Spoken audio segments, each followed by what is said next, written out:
Yeah, mate. Sup, my purples? How you doing, everybody? Rona time still going strong. We're in here making beats, having us some good old fun, you know what I'm saying? Today, I'm gonna put you on to 3 different ways that you can automate your track mutes in Maschine. They're all workarounds, granted, but these are the easiest ways that you could do it that I see. So let's have a look-see.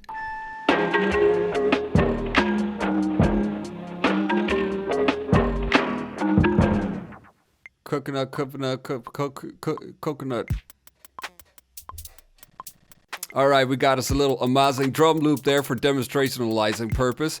First solution I'm going to show you, mute group root. This method is based on routing every individual sound to another sound in another group, like this one or those. First thing we're going to do is load up effects on every single pad here. This is only for the sole purpose of being able to route one sound to another sound in another group. Looks like I missed one there. So hold shift and browse to load the effects. Now we got effects. I'm only doing 6 here, and I'm gonna mute all of them. That's what's gonna allow us to use the audio mute parameter later on. First now, go back to the group that you want to route the sounds from. And now we need to make sure we're on channel up here in the left corner. Boom. Having us a closer look under sound and output tells us that this pad is going to the group, which in turn goes to the master. We want to change this so every pad goes to the corresponding pad in our mute group route. So A1 goes to B1, A2 goes to B2, A3 goes to B3, 4 goes to 4. You get the idea. Every corresponding pad. And we need to have the effect there in order for this to be possible. Let's see if the sound comes through. Every sound is coming on through. If we mute one of these, the sound should be muted. Any one of them. So yeah, you see, muting group B mutes everything. That means group B is now the master choker of this audio signal. Check them out. See audio mute right there?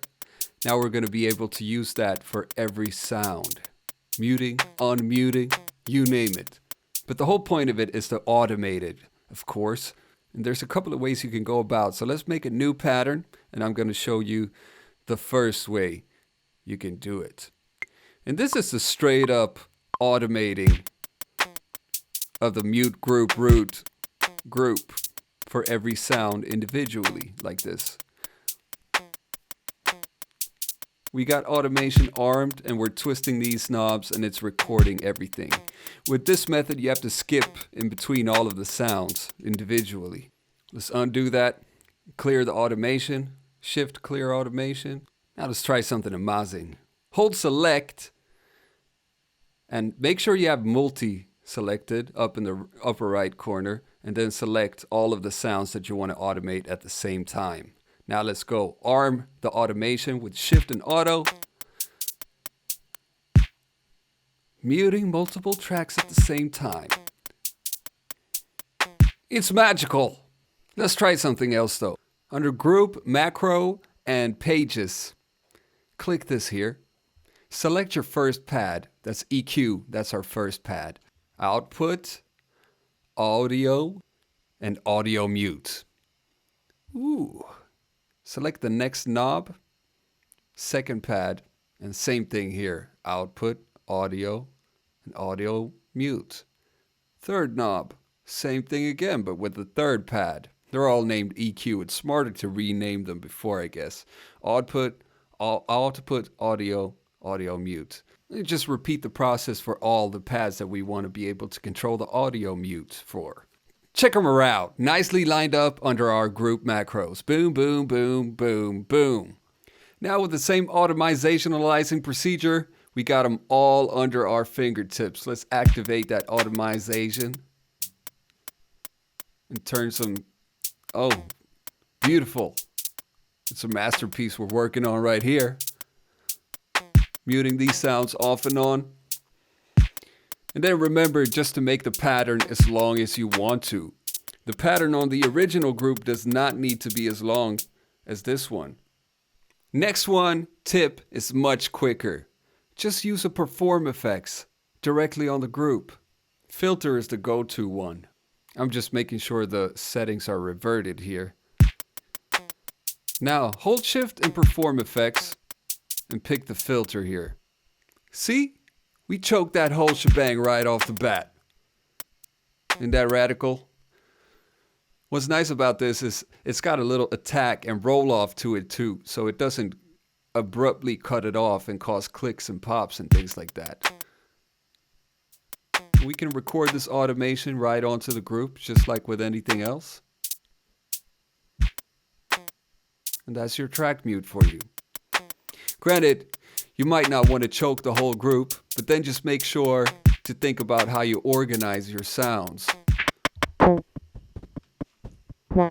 If you want to copy a sound and move the events with it, make sure the new group that you make has a pattern in it already. So create one there.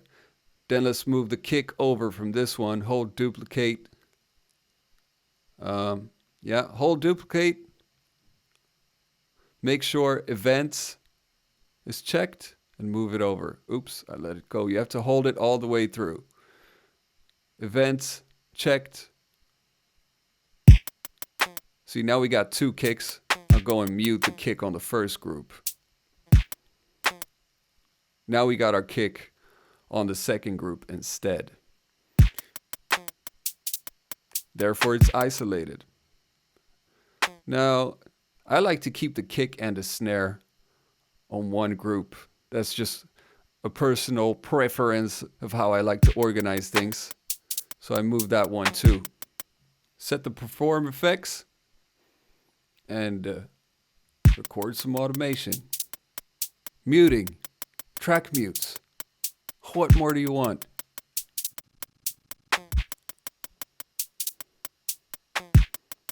Third track mute is probably the most obvious. This is kind of how it's intended to be used. If you know your scenes and patterns, this shouldn't be a problem. The only thing you need to keep track of is that all your patterns are unique that you want to make changes to. And then you're good. I just reverted everything back to normal. Now, hold erase and hold down the pad that you want to erase. Like I said,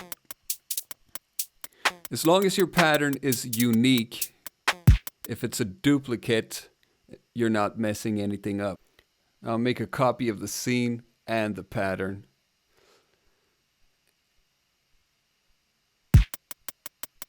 Erase some more notes here. And these notes will only be erased on this particular pattern because I made a copy of it. Duplication is the king on the machine. But yeah, a good tip is to always have an original copy of your pattern before you start messing around with a copy of it that you're erasing stuff from. And that's pretty much how you build up a song in a erase track. The con with this is that if you have a long triggered sound, you're not going to be able to hop out and in of it quickly. You can use the audio module for this too, and the gate mode in the audio module, or any of these other methods. You like these here tips? Is there anything else that you would like to know? What are you missing most from Maschine? Please let me know in the comments below.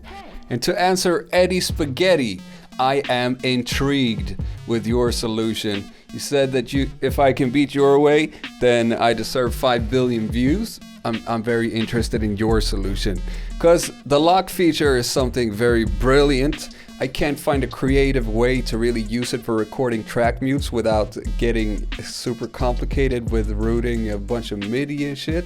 So I don't see it as a very convenient solution, but if you have a tip on how to do it, I want in on that secret, man.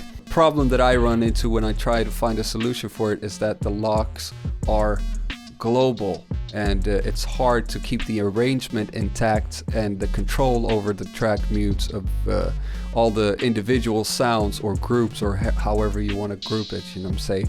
and then you can also resample it, I guess. But I wanted to show you the ways that you can still keep your entire arrangement intact, so that when you export it, you get it how you get it, if that makes sense. Probably doesn't. Anyways, thank you for watching. Check out the amazing drums that I used in this video right here, and I'll see you soon. Maybe sometime else I'll make another video, who knows. I'm out of here right about around now. Okay, bye bye.